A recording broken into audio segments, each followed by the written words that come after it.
My name is Jim.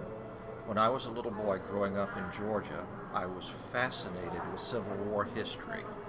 Loved to hear the stories. My grandfather told me stories from when he was a little boy growing up during Reconstruction.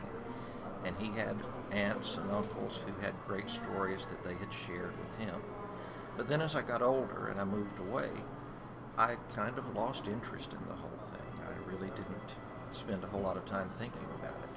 And then, about 20 years ago, my wife and I moved to Warrenton, Virginia, which is very close to many of the historic Civil War battlefields, most notably the Manassas National Battlefield Park.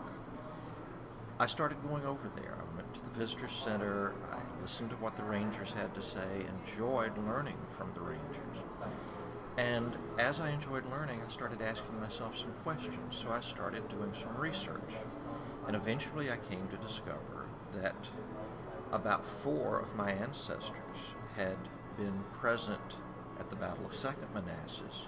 One of them had been fatally wounded on that day at that battle.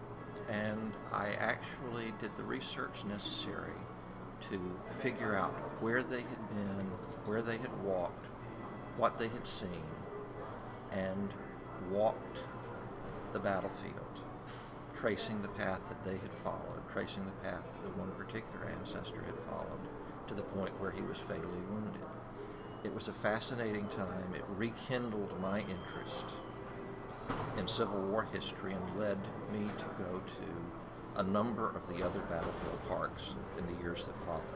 So thanks to the Rangers, thanks to the Park Service, it was a great experience, and I've learned and gained a lot.